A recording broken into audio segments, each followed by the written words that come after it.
కూడా ఆగకుండా వెళ్ళిపోయాను.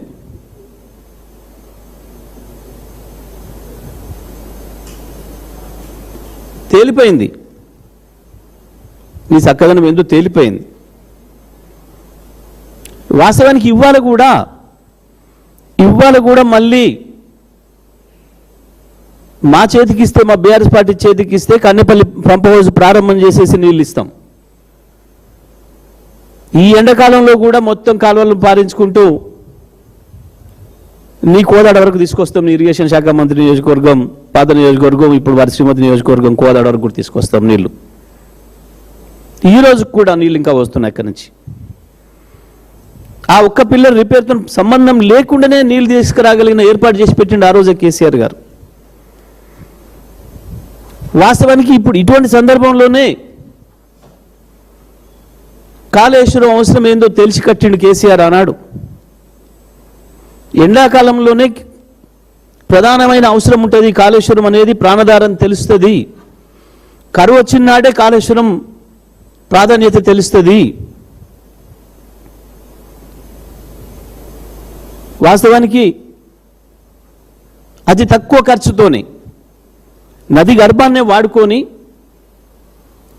బ్రహ్మాండంగా రివర్స్ ఇంజనీరింగ్ చేసి దాదాపు 24 టీఎంసీల నీళ్ళు అక్కడ పైన సుందిల్ల కావచ్చు, అన్నారం కావచ్చు, ఆ బ్యారేజీల దగ్గర ఆపి మొత్తం దాదాపు 40-50 టీఎంసీల నీళ్ళను ఆపి,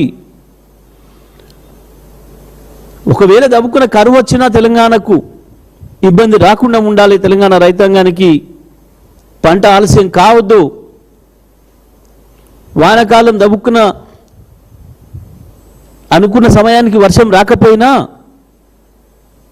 కాళేశ్వరంతో నీళ్ళిచ్చి రైతులు ఎప్పుడోదిగా నార్లు పోసుకోవడానికి, తూకాలు వేసుకోవడానికి నీళ్ళు రిజర్వ్ ఉండాలి మనకు అని చెప్పి ఒక అద్భుతమైన ఆలోచనతో నిర్మాణం చేసిన ప్రాజెక్ట్ కాళేశ్వరం ప్రాజెక్టు.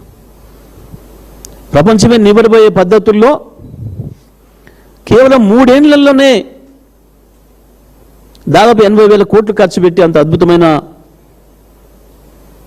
ప్రాజెక్టును తయారు చేసి పూర్తి చేసి తెలంగాణ రైతాంగానికి అంకితం ఇస్తే, వరుసగా 4 సంవత్సరాలు నీళ్ళిచ్చి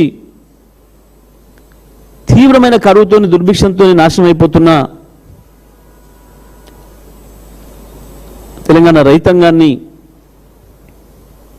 కాపాడుకునే ప్రయత్నం చేస్తే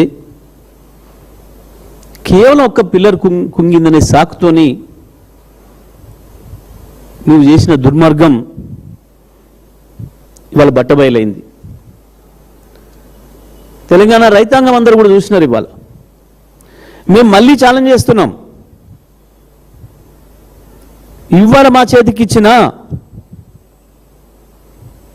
ఆ పిల్లర్ రిపేర్ దాని పక్కన పెట్టి కన్నెపల్లి పంప్ హౌస్ను ప్రారంభం చేసి నీళ్లు తీసుకురాగలుగుతాం. మేము మళ్ళీ చెప్తా ఉన్నాం. అంత మంచి అవకాశం, ఆ పద్ధతిని కేసీఆర్ ఆనాడే ఏర్పాటు చేసి పెట్టిండు. ఏం మాట్లాడిండు వెధవలు? కేసీఆర్ ఇంజనీరు. ఎస్, కేసీఆర్ ఇంజనీర్నే చెప్పిండు. కేసీఆర్ ఎప్పుడు కాళేశ్వరం నాకు సంబంధం లేదని చెప్పలే. కాళేశ్వరం నా సృష్టి అని చెప్పిండు. వాస్తవానికి సృష్టించిండు. రాత్రి పగలు దాని మీదనే పూర్తి దృష్టి పెట్టి పనిచేసిండు.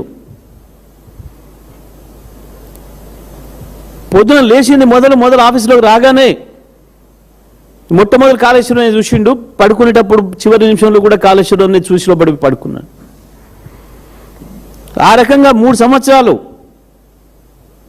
పూర్తిగా తన ఆశా శ్వాస అంతా కూడా కాళేశ్వరమే అయ్యింది.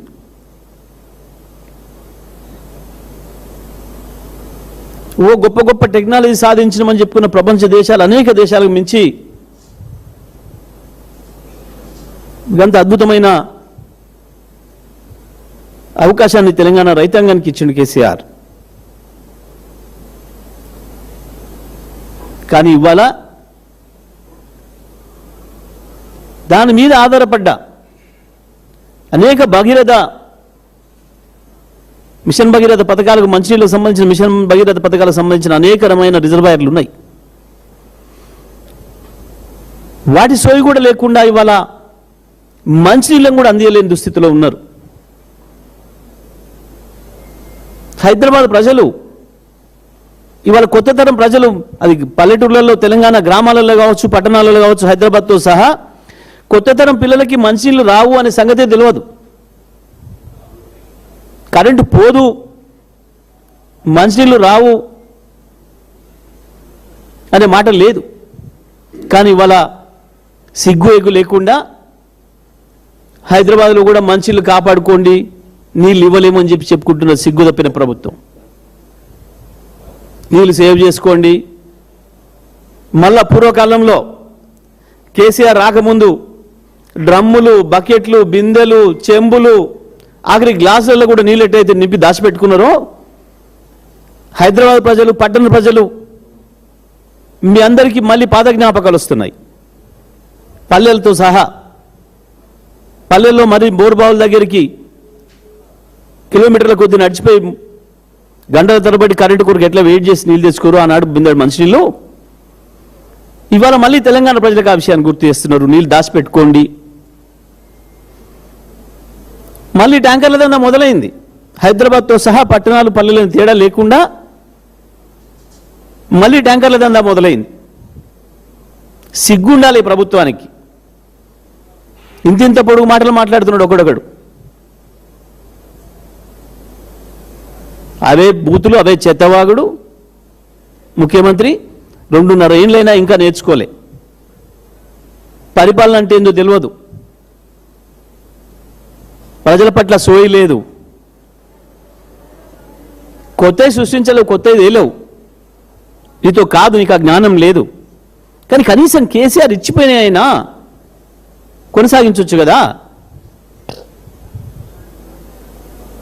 తెలంగాణ 60 ఏళ్ళు దేని కొరకైతే గోసపడ్డదో, ఏ మంచినీళ్ళు, ఏ కరెంటు, ఏ సాగునీళ్ళ కొరకైతే ఇబ్బంది పడ్డదో, తాగునీళ్ళు, సాగునీళ్ళు, విద్యుత్ శక్తి కొరకైతే ఇబ్బంది పడ్డదో, ఆ 3 సమస్యల్ని పరిష్కారం చేసిపోయింది కదా కేసీఆర్. మంచిగా కట్టిన ఇల్లు, పెట్టిన పోయి నీకు అప్పచెప్పిండు కదా. ఒక్క దాంట్లోనంటే ఒక దాంట్లో వాగినవు చెత్తబాగుడు అంటే కేసులు, జైళ్ళు, కేసులు, జైళ్ళు,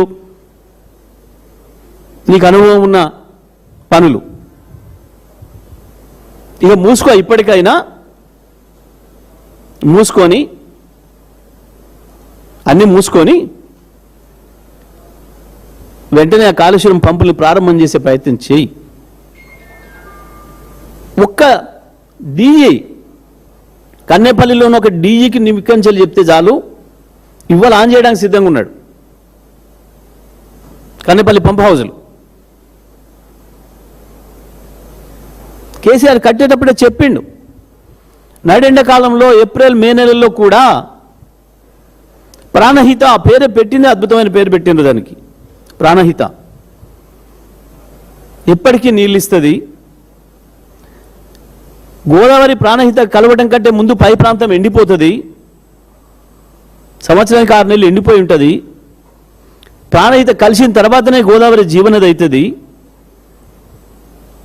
అందుకే దానికి అక్కడనే మనం ఒడిసిపట్టుకోవాలి అని చెప్పి మేడిగడ్డ దగ్గర బ్యారేజ్ కట్టింది కానీ, కన్నెపల్లి పంప్ హౌస్ పెట్టింది కానీ,